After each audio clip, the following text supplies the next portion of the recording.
So if I were to ask you, because most of you haven't been that involved, what ACT-IAC is all about, what's your perception?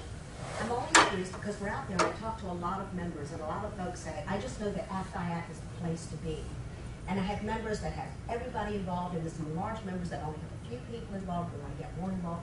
But some people don't even know exactly why. They just know that we're here. And we've just launched a new website that we're still in development with. I'm always kind of curious about how we're presenting ourselves and what the perception, especially of our members, is about what we do and the value. Anybody have any guesses or gut feels? It's government and industry working together to solve problems. Yeah. Anybody else? I mean, the reason I encouraged Motive Power to become a member is that it is, or has been in my experience, an excellent networking opportunity where government and industry do have an opportunity to interface with one another to solve problems that the government has. Yeah. Key points there, solving problems, collaboration. Any other fields? I think creating the networking opportunities. I mean, already since we've been a member, you know, you've been sending us emails that alert me to things that I didn't know were going on, that then I could sign up and attend, whether it's an ACT-IAC event or some other event, and that's very valuable. So we got our start about 35 years ago. As a matter of fact, this September we're going to be having an anniversary celebration. We started with the ACT side of the house. ACT is the American Council for Technology. That's the government side. The Industry Advisory Council is the industry side. We started 35 years ago with the government. There were a whole bunch of government councils of IT folks that were working sort of independently, were not communicating well, and it was actually an effort by O&B to get them all together and talking. So all these people across the country were getting together and talking from the government, and they started realizing that it was a very good thing to collaborate among government and figure out what was going on with all the different agencies and divisions, because everybody was doing sort of the same thing or different things, but there was a lot of a duplication of efforts everywhere. And they kept doing this, and over time, this is the Cliff Notes version. This was called FUJIPSI. Actually, it's the Federal Government IA Information Processing Council group. Over time, they started working more and more with industry. Industry was doing the development, that was the cutting edge stuff, they were purchasing from industry, and they realized we really need an industry advisory council. And they formalized that 10 years later under IAC. So ACT is actually the legal body, the American Council for Technology, even though we're not a government entity. We got our start from them with the blessing of O&B. So that's the legal governing body, and IAC is the advisory council to the government. Does anybody know what the mission is? At the end of the day, what's a mission? This is not a test, it's curiosity. Professional development? So, say again? Professional development? Yeah, it has a lot to do with that. The mission is really to improve government through efficient technology. So of course that crosses a lot of different areas. It crosses all the functional areas of human capital, finance, obviously the IT councils, the information officers, but at the end of the day, our mission is all about the government. It's simply to improve government, and the way that we improve government is through collaboration. We live, breathe, and die by that. We absolutely, everybody that's really involved in the community sort of gets that. It's about collaboration, mutual efforts on the industry side and on the government side, where people sit down and solve problems that move the government forward. We're finding more and more different agencies are coming to us and saying, listen, we got this problem. Can you put together a group of industry and government people to talk about this and help us solve the problem? Some examples of this is the VISTA work that we did a couple of years ago. You guys might know about that. There was a legacy system with VA that was simply falling apart. They needed guidance on how to improve that. We had about 70 organizations on the industry side that sat down at the table through our Institute of Innovation and put about a year's worth of work in this, all volunteer. We made recommendations to the government. They put them before the Senate. They were adopted and using them. So we solved some very big problems, and then we solved small problems that might be for the finance side. It might be for acquisition. That's why we do things like acquisition excellence. But everything we do is intended to forward the mission of the organization. We've been called the Switzerland of the federal IT community, and that was from one of the federal CIOs. And we're very proud of that because that's really what we do. Now, the important thing is, because a lot of you are in BD, we are vendor neutral. when you go to events, you can't actively sell. So what in the world is the use to you? At the end of the day, people form relationships. And Ria can talk about this a lot. She's had a lot of experience in this. We sit down at tables together, whether it's on committees for events, whether it's a membership committee, whether it's the academy. We've got the academy, we're going to talk a little bit about that. Those are educational programs that we put on. We have a committee that actually develops these educational programs, and most of that committee is government folks. But we sit down together and we solve problems together. We get to know each other and trust each other. And it's that trusted environment that forms the relationships that keeps the government coming back at ACT-IAC. We're stronger than we've ever been. The whole organization is about volunteerism. We have a staff of 18 people. We produce outcomes that really are about the level of 50 to 60 staff members. It's not because we're that great.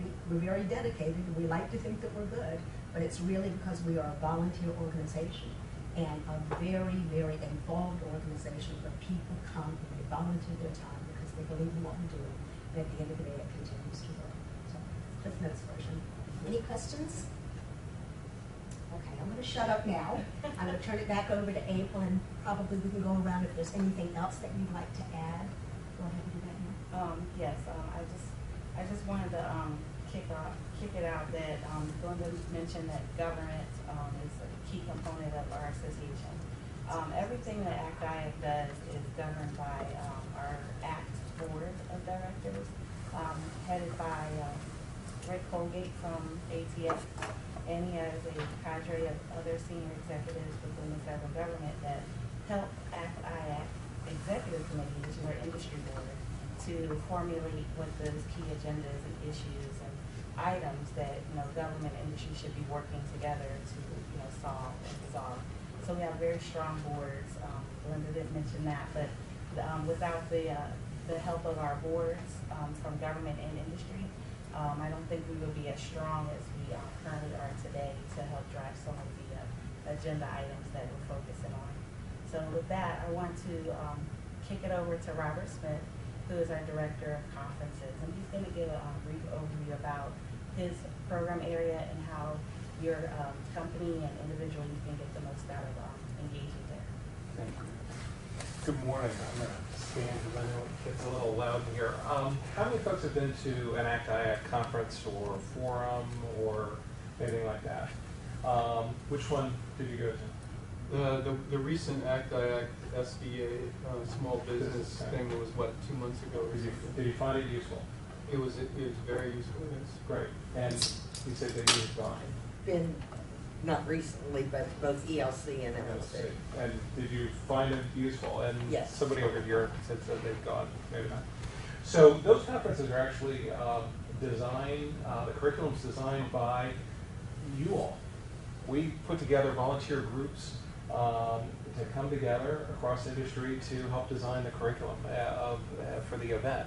And so the real takeaway for a new member, or for all members, is to be able to come together with your colleagues in industry and government and build the relationships that Glenda was talking about as you work together to build the curriculum, plan the program, and then it's implemented. So that's one member benefit that a lot of folks don't know, though we offer our acquisition excellence program, which we do with GSA and DHS. So there are folks from both those organizations who sit in a room like this and over the course of 5 or 6 months develop the program. Our small business conference, which you attended. Again, you're working with folks from SBA, different government agencies who jump in as well, and members such as yourselves. Our Management of Change conference, which we just hosted in Cambridge, Maryland, where we changed the dynamic rather than having a sage on a stage sort of panel. We brought all the folks into a room and had them at round tables, and we put the speakers in the middle of the room. And then they got up and sat at the tables with the attendees. And so it was a completely different sort of an unconference conference. And then, of course, many of you know about ELC, which is our Executive Leadership Conference, which we do in October down in Williamsburg, which is a little bit a higher level education and curriculum and networking. And all of these conferences, we strive for a 2-to-1, 3-to-1 ratio of government to industry. So there are a lot of government folks who are there, and you can network and meet while you're there, but also through the planning committee process. Other events that we do, we have a series of forums. These are usually a half-day event. They about 8 to 12 or 1 to 5. Usually it's a little different setting. We have a keynote speaker, maybe a panel, and then there's group discussion. And you come together at roundtables and have questions that are there and talk about the topics that you've been listening to. So this past year or this year, we've done a cybersecurity forum where we had great attendance from government and industry. We've got some coming up, and I think we saw them you'll see them in the flyer that April has on our summer programs. We've got a number that are coming up. We're doing a Better IT government event later this month. We're also doing an Oasis event with the Air Force, which Casey can talk about. Then we've got a mobility app fair where we're going to have probably about 50 different apps across government that are displayed. And you can come in and we'll have keynote speaker and judges, and it'll be sort of a community fair type event. We also have a GWAC forum, which we're doing with NASA, NITAC, and GSA, and we're hosting that, and the leaders of those organizations will be there to talk about their GWACs. Later in the summer, or towards the end of the summer, we're going to be doing a shared services forum. And we'll have folks from the White House and across all the different shared services within government there to talk about that. And then we also have a Help IT forum. So we have a lot going on. There are a lot of opportunities to jump in and help if these are topics or issues that you have a passion with or your company has an interest in. You're welcome to help volunteer on the planning committee. And that's really the value. It's great to come, and we encourage you to come to all the events, or what events appeal to you, but it's also getting involved and leveraging your membership to meet other members, meet folks in government, build the relationships that Glenda was talking about, and be a part of the community from the inside rather than just attending. I know that was a lot in just a couple of minutes. April said I had like 3 minutes, so I tried to get it all in. I think the elevator got up to the 50th floor. Are there any questions I can answer? Any concerns? Any questions? Any thoughts? I feel like Ferris Bueller, anyone? But I would encourage you, as the call for volunteers go out, either yourself or somebody from your organization, to volunteer to the committee and get involved, because that's where you get to sort of see how the sausage is made, if you will. And I know Jonathan's been involved in many, certainly several MOCs, and 3, and you want to talk about your... I mentioned them in my prepared remarks, but I started preparing one session at 3 years ago, Management of Change. Got to meet the government people that we were soliciting to be on the panel, got to work with the industry folks that were organizing the content. The next year, I got to run a track, which was essentially trying to manage 3 different sessions, and it was more than triple the work to do 3 sessions than it is to do 1 session because of the coordination. And then this year I helped one of the tracks. I wasn't able to attend the event, but I helped on the volunteer end to get more people to be on the track organization, and then I attracted several of the government people that would be part of the track.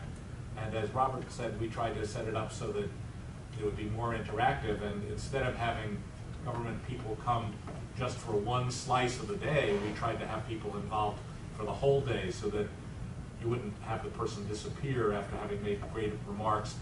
You get a queue of people up in front of them at the end of the session, and then you don't hear from them again. And we tried to get people to be participating throughout the day, and I think that worked out better this year. Yeah. So we're going to be sending out calls for volunteers before the end of July for the Small Business Conference and Acquisition Excellence.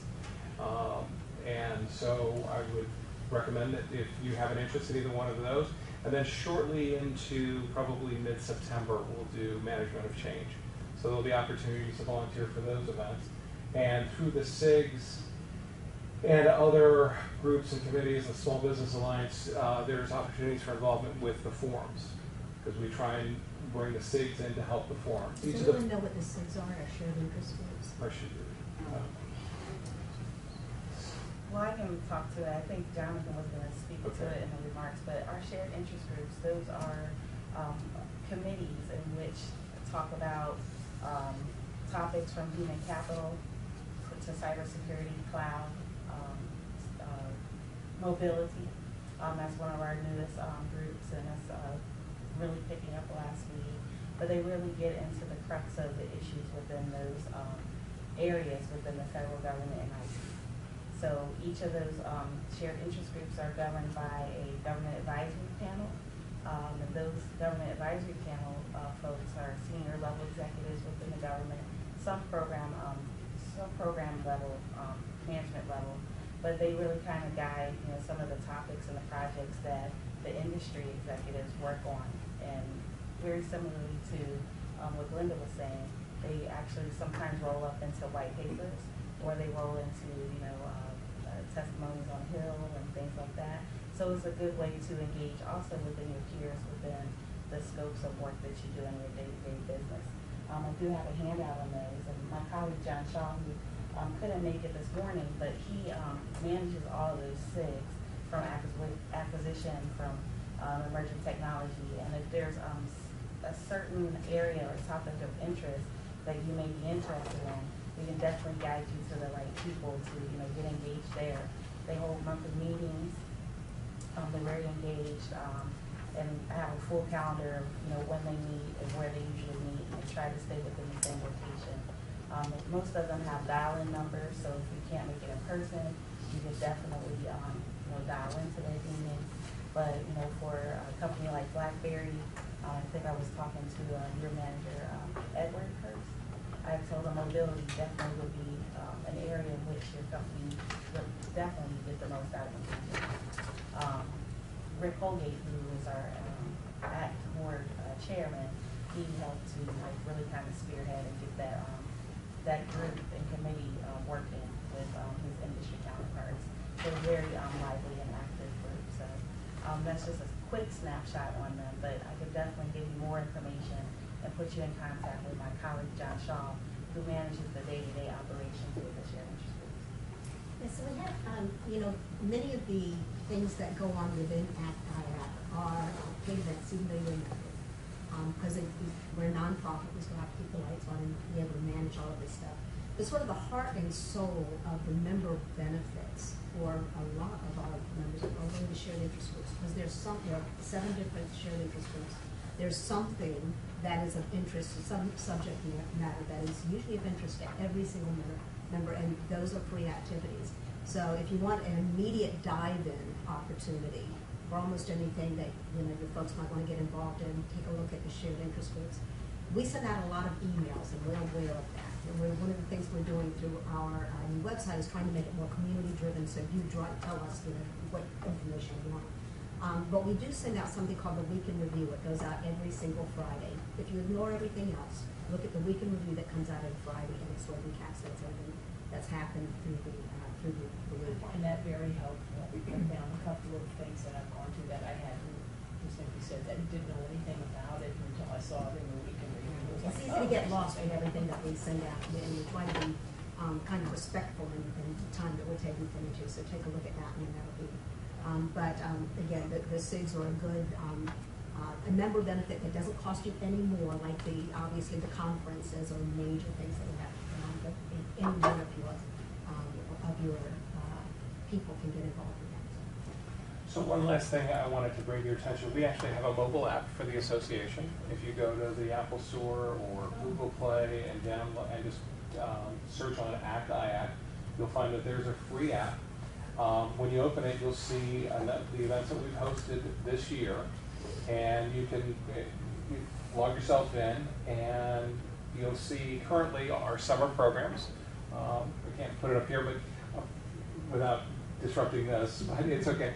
And you can see the events that we've already hosted. And one of the things that we're doing is we're going back in after and adding PowerPoint slides and videos, so that the conference or event lives on beyond the life of the one day of the session. When you do download it and put it on your phone, you'll see that all of our summer programs are now listed, and we're building those out, and you'll see the agendas and speakers and sponsors, and they're all within the app. Later this summer, we're going to be able to deliver video when we webcast live onto your mobile device through the app. So look for that probably towards the end of the summer. So that'll be just a value add. So you can see open a keynote or a session from one of the forums. So just I'd encourage you to download that. So the next portion of our meeting, we're going to have members' perspectives on, you know, their engagement and their successes with ACT-IAC. And I have Rabia Sutton from Forward Think, who is going to kick that off. And then Jonathan Adelson with Upstart, who's been, as you heard, a active member, and he can, you know, really kind of give you a testimony as to how he's been able to navigate ACT-IAC. Rabia? All right. So guys, I started my own company at the end of 2010 after being in industry as a procurement and contracts person for 15 years. And it was me just starting out. And a colleague at another company, a friend, advised me to join this organization specifically so that I could go to ELC, which is kind of the flagship conference that everybody wants to go to. Because there's a lot of government activity there, and it's a great conference to attend. But as I got involved, I decided I really wanted to engage more, and I had been involved in several other organizations where it was a lot harder to volunteer. There was a lot of political nonsense going on, and that wasn't the case here. As Glenda mentioned already, they send out a lot of email, but it's all there. So whether you read the weekend review or you're reading the actual emails that they're sending, they're always asking for volunteers. So there's no reason not to get engaged. And you really can dictate, depending on how much time you have, how you want to get engaged, how much time, whether that's a leadership position on a committee or on a SIG, or you just want to come and show up and kind of learn something. And so in the first year, I was probably on like 4 committees and 2 SIGs in leadership positions. Within, I think, like 2 months of my membership, I was already in a SIG in a leadership position, which is kind of unheard of at other organizations. So it was pretty cool. And I could really put in as much time as I want and get out of it what I wanted. I got to meet a lot of people, and I even got an award because of all of the volunteerism I've done that first year. And I've continued to be engaged over the last couple of years. I've scaled back what I decided I want to spend my time on, and so now I'm chairing the Academy, which puts on training courses, and a couple of other unique opportunities that I'm interested in. But I have found that this organization, I mean, the people that you get to meet, great relationships that you're establishing with industry and government people, and the topics that you can learn about. So when I first started out, building up the strategies for what my business was going to offer in the marketplace, we were, offering consulting services. So helping people get GSA schedules and negotiating contracts and things like that. That was low-hanging fruit. That was what people knew me for. But I wanted to get more into the technology, but I didn't really want to sell IT services. So I was trying to figure out what that is. And I stumbled upon the topic of Agile, which I had not known anything about. And because it was a trending topic, one of the good things is ACT-IAC, when they identify something that is a new trend, a new topic, they do stand up, either whether it's a temporary committee or a forum, they have lots of education around those topics so you can learn about them. And I was fortunate enough to really be able to understand what Agile was about and start selling training services, and have been very successful in selling those training services to the government. So I implore you guys to just jump right in. I mean, you can, like they said, you can you can look at the SIGs, the list of SIGs, see which ones you may be interested in, attend one. If you don't like the vibe, go to the next one. If you decide you want to, take a leadership position, inquire about it. Then there's lots of kind of standalone committees that they're standing up based on particular topics, and you can volunteer to just kind of participate, or you can volunteer to really get in. And as I like to say, sometimes it's like herding cats, because you really are dealing with people and trying to get everybody's schedules together and get the work product turned in, but it's very fulfilling. And you know, as Glenda said, people work with people they like, and you really are establishing relationships. And I think for me, because I'm not inherently a BD or salesperson, I like the fact that when you go to any ACT-IAC event, there's not a lot of posturing. You see somebody's name tag, you see their name, you see the company. You don't know what their title is, you don't know whether they're talking to the receptionist or the president. And so you really are building those relationships and foundations based on what you have to say to each other versus, oh, he's the president, let me go pander to him in this way, versus the receptionist. And so I love the fact that there's no posturing, and I can really meet people based on what they have to say to me versus who I think they are. Where do the SIGs meet? Is it always here? No. Go ahead. Sometimes it's so if you were in leadership or just a volunteer and you had space in your building, you could volunteer to have it at your office. Sometimes it's here, sometimes it's on the phone. A lot of people like to have it at their offices, and it kind of moves around depending on that. They usually will set a course for the year, like we're going to have it here every time, but you can definitely sway that. People are happy when other people volunteer their spaces. So Now we do have, they do meet here fairly often. I mean, there are 7 different SIGs, and there's subcommittees within the SIGs too. Right. So they might be different working groups or different areas of focus.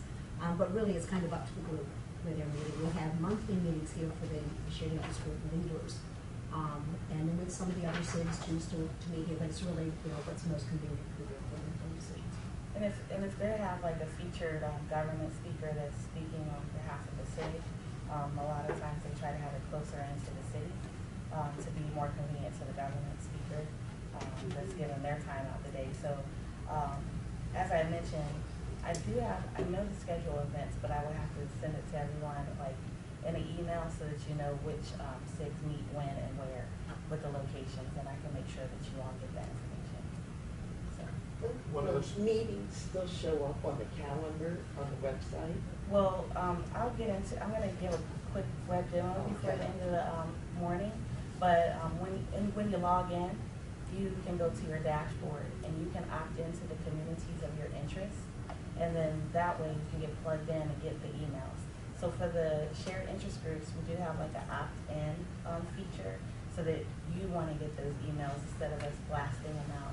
So the emails that you'll get regularly are your week in review and the conferences or program events, emails and information, call for volunteers, email. You'll get all those.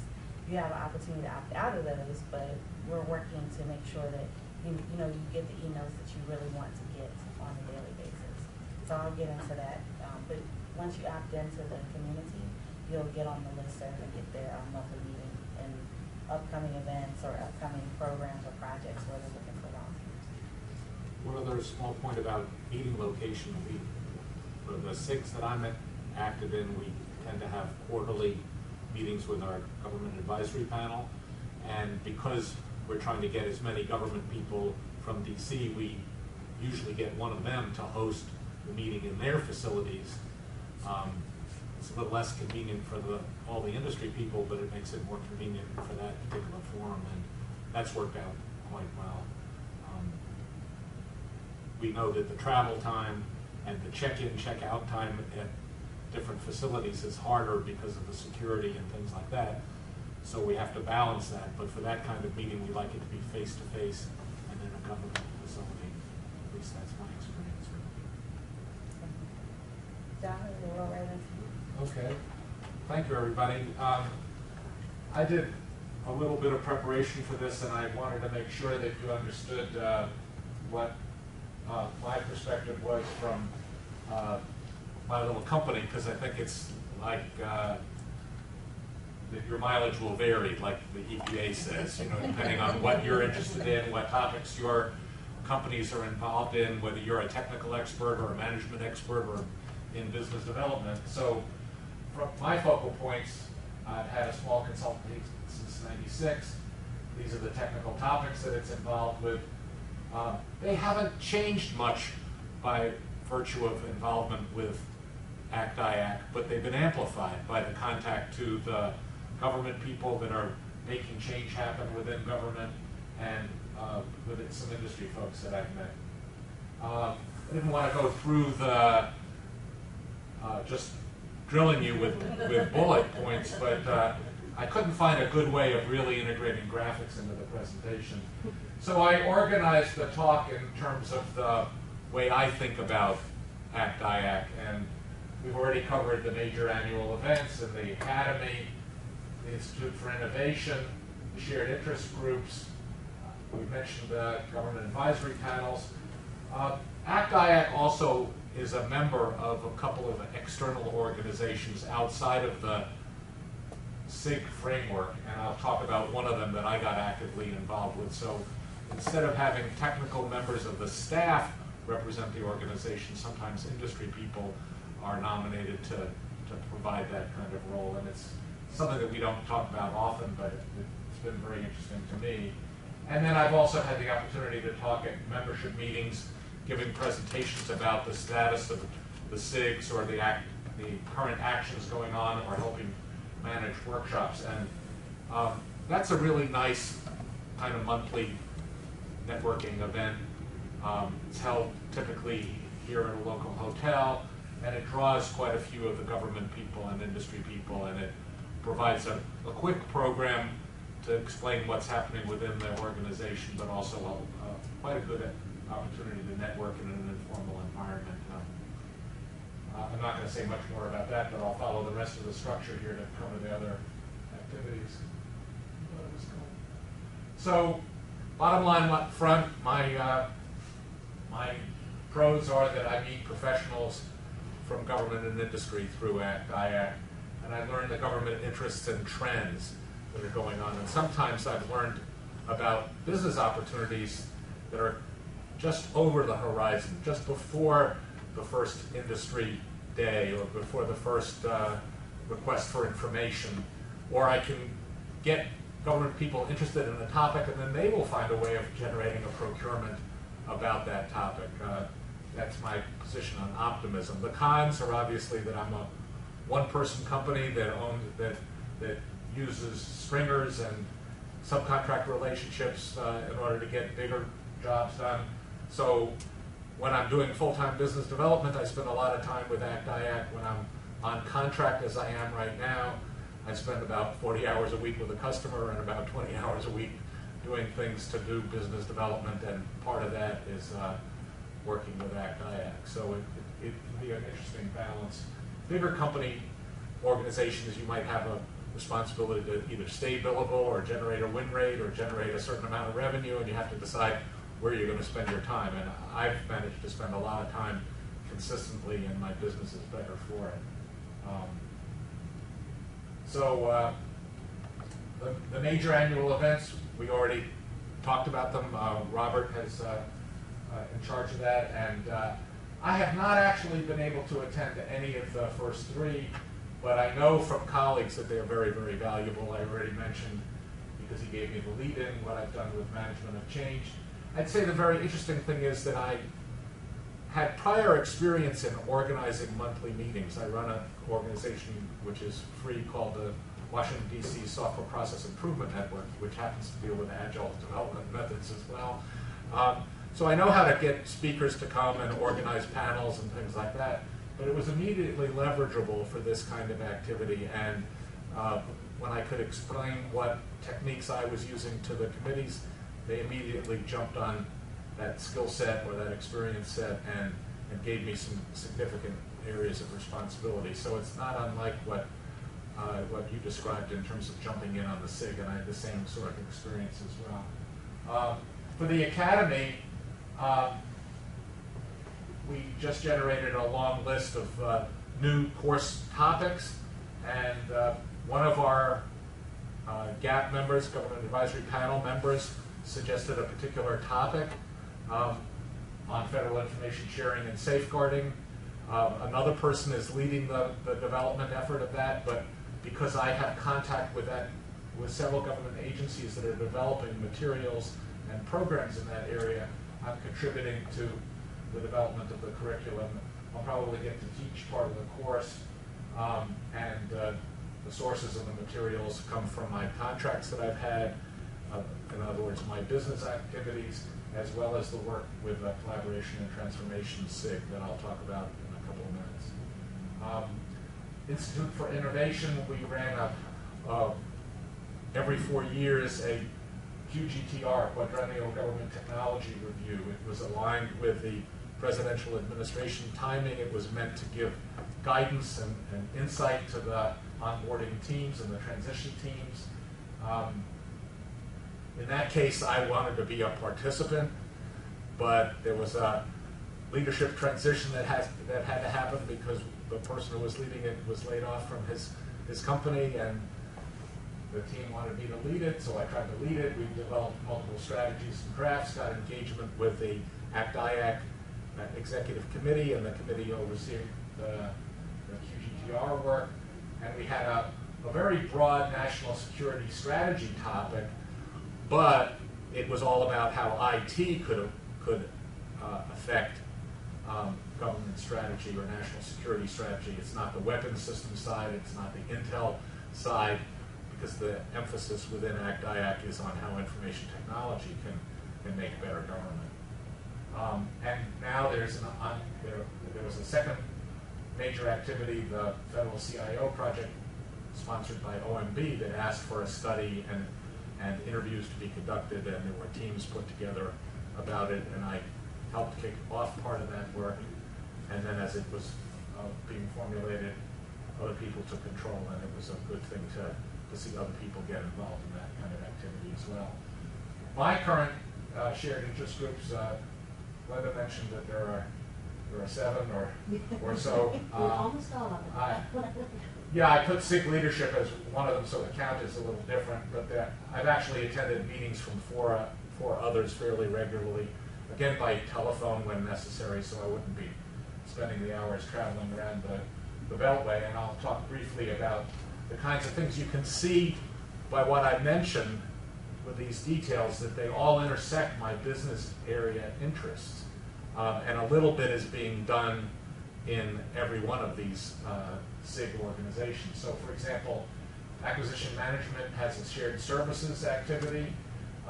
They're looking at the friction points in making agencies aware of each other's capabilities in order to share business services with each other, how to build software that could be a shared service. That deals with my enterprise architecture and information sharing interests. There's a new Data Act, and people in the acquisition SIG are building a sequence of events that would be small workshops, or maybe 1 hour to 2 hour to 4 hour events, through what Robert is doing probably, on a sequence of introductory and then deep dive topics. Again, we're trying to get the right government people involved, and through the work that I did with MOC and other SIGs, I've managed to attract some government interest in this particular activity, and they're now working hard to put together the panels and make further progress. From the Collaboration and Transformation SIG, frequently the white papers that we are asked to do by the government leads are cross-cutting across multiple SIGs. So the acquisition SIG is one of those groups that I go to frequently in order to get that. And I wanted to make the point that you don't just hear about general areas of interest that the ACT side of the organization has, or that a government advisory panel member has, or that even an executive board member has. They typically wind up giving us a specific assignment. So you don't sign up to be on this committee for life or for the year. You sign up perhaps to participate, to develop a particular event or a particular focus area or a white paper or some other kind of deliverable. And then if it turned out that that kind of activity was valuable to you, you might repeat that kind of activity, or you might try something else. The idea that you have to sign up for long periods of time is difficult for a lot of new members to consider, but by having these short-term assignments, it can be a very worthwhile activity. So the big events obviously end shortly after the event has happened itself. White papers have a natural end after they go through the editorial cycle. So it's something to consider in order to get your feet wet within the organization. In cybersecurity, it turns out that one of the active government organizations is the program manager for the information sharing environment. They are working with the object management group on cybersecurity threat modeling because of government interest in it is being generalized to general threat, lifecycle threat information sharing. I've got a little typo there about the vulnerabilities, threats, countermeasures, and reporting, and the idea of having your cybersecurity be played like basketball with the offense and defense on the court all of the time, rather than football where you put your defense on the team and then you put your offense on the team. So it's a way of protecting systems, and that's a cross-cutting activity across multiple SIGs, and it's one of the topics that I was asked to present in a membership meeting recently, so it's goes on my mind. The planning and architecture SIG used to be called the enterprise architecture SIG. Enterprise architecture was one of those things I said my company was very interested in doing. We have dealt with general federal architecture strategies. The DoD was going in a separate direction from the OMB's federal CIO and chief architect activities. They've been merged together. There's a major initiative called Smart Green Government area, and we get in contact with different kinds of leaders from the government agencies. Typically, this group deals with CIOs and similar roles within the government agencies.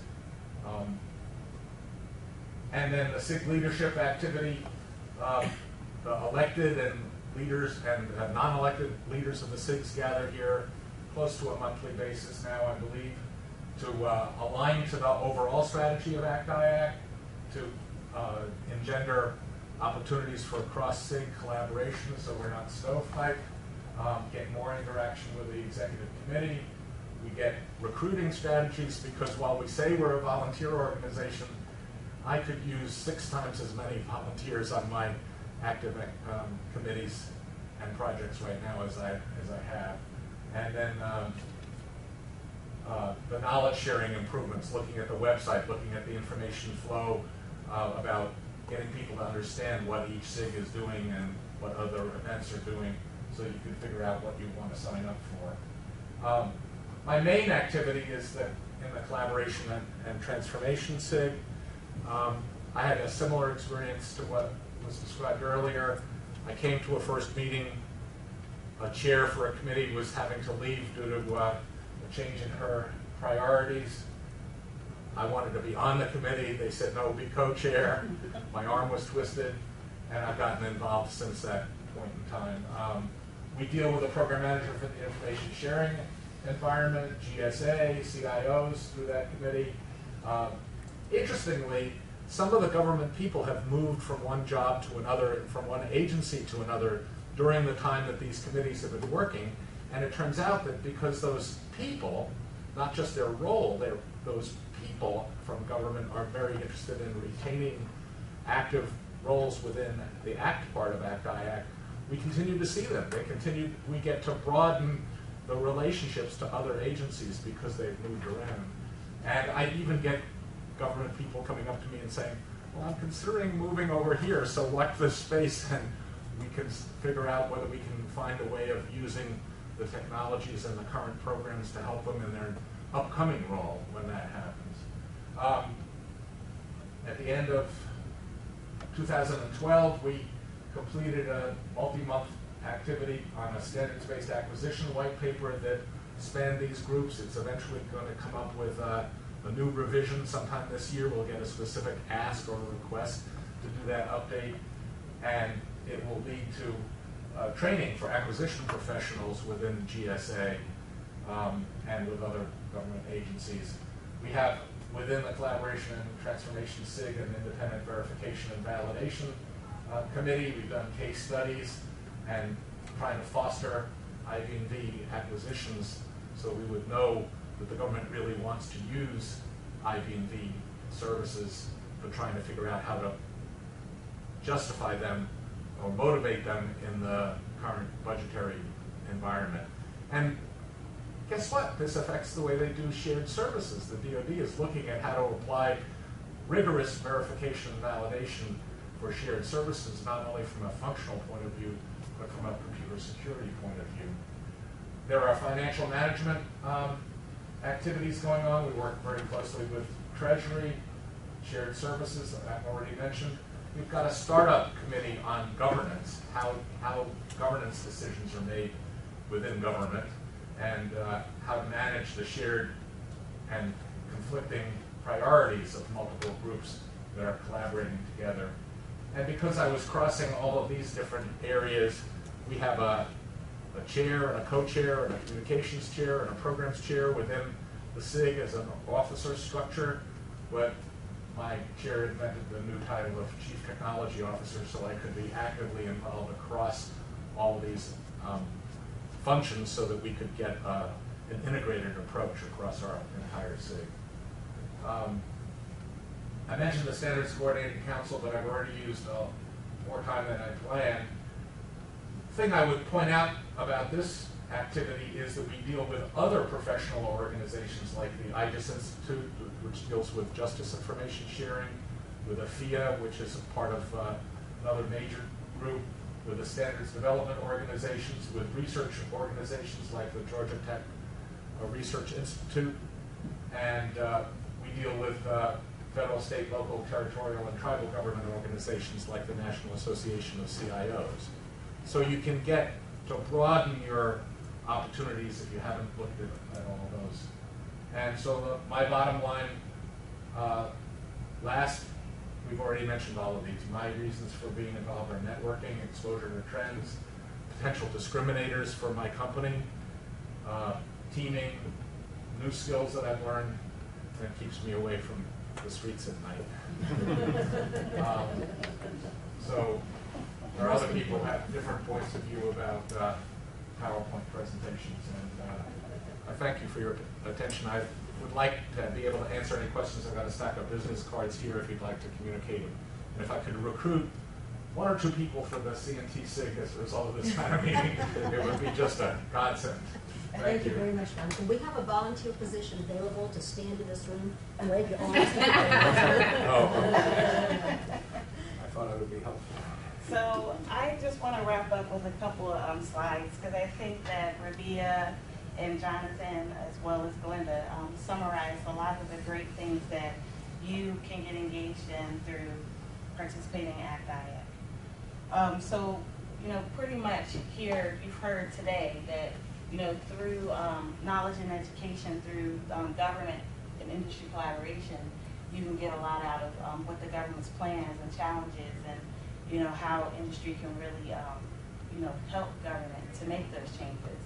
Our professional development programming, which we didn't really go into a whole lot, but we've got an associates program for your incoming professionals within your companies, and Voyagers, which are your rising stars within your companies, as well as partners. Those are formal training and development programs that work on a collaborative basis, and they partner government and industry together for, I want to say, 7 to 8 months of programming. So it's very, very collaborative in nature, and it's really great programming. Steve, I'm sure you heard from working with Leslie.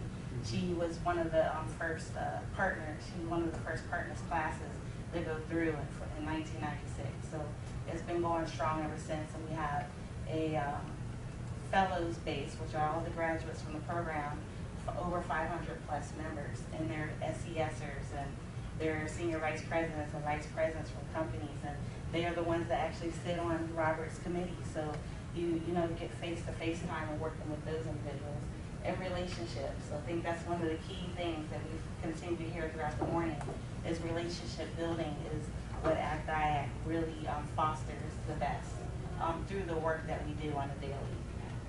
So just there, we mentioned just briefly on our ACT-IAC Academy.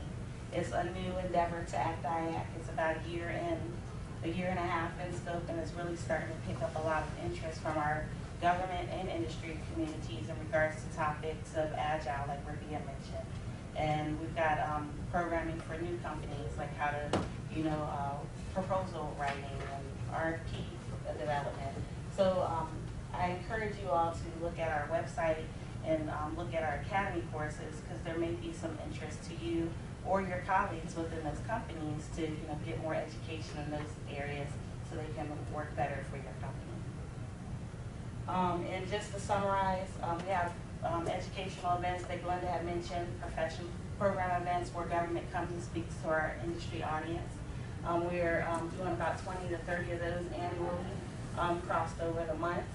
Our conferences, shared interest groups, I think John sits on every single one of them. So I can give you any information you need about that. Our chapters, we have 2 in San Diego and Denver. So if your companies have, work out there, we're definitely looking to strengthen the relationships with our companies and our members in San Diego. So Casey and I both work on those developments. So if you have questions about those, you can reach out to us after.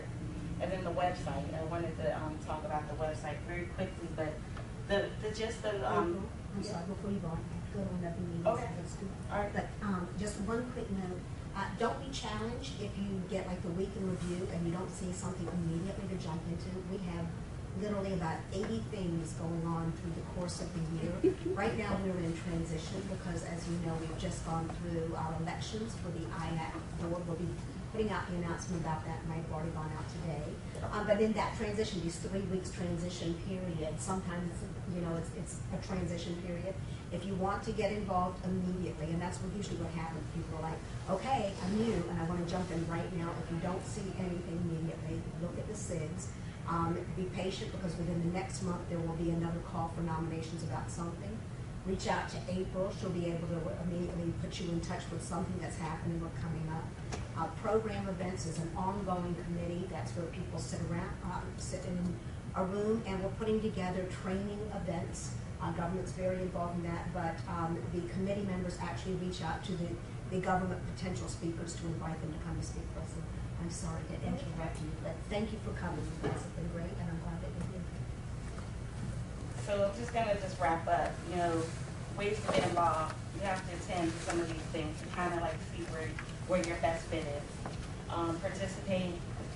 You can be in leadership roles within ACT-IAC. And, we also have sponsorship opportunities, which I think a couple of your, like CBW, they're sponsoring.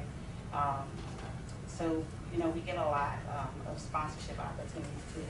So very quickly, before I get to the website overview, does anybody have any questions about all the information that we kind of disseminated this morning? It was a lot to take in. Can I say, so we have 2 classes coming up next week. Understanding the federal technology budget process on the 18th, and a proposal writing, capture and proposal writing class on the 19th. And I think because you guys attended this, that you might get the ability to attend for free. Yes. So I will leave you, I guess, my card, or you guys can email me if you're interested in attending either or both of those.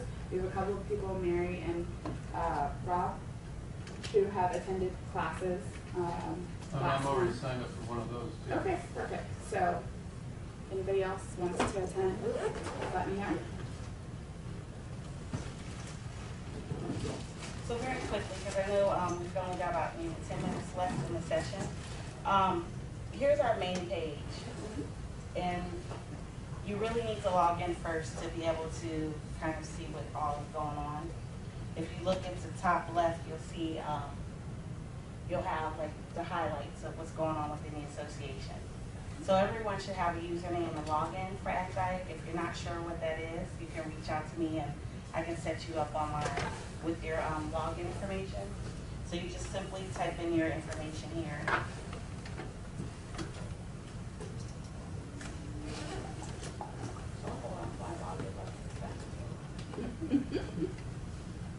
You blocked yourself out. Maybe.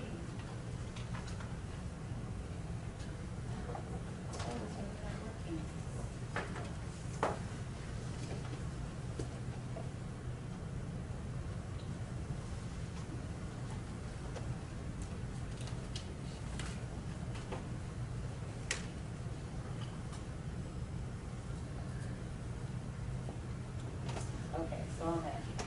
So here you'll see, you know, Hello April, and then we have My ACT-IAC.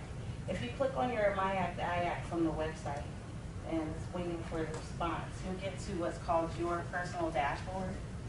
And from here, you'll see all the upcoming events, the headlines, kind of what's going on within ACT-IAC. And then you'll see what communities of interest that you've signed up to participate in or get the emails and the notifications. So currently, I get the Rocky Mountain, the Pacific, the Fellows. I'm pretty much clued into everything, so I have not really like beefed my communities up. But that's where you can actually add communities of interest. So if you scroll down here, you'll see information on that. So you can add interest to your profile.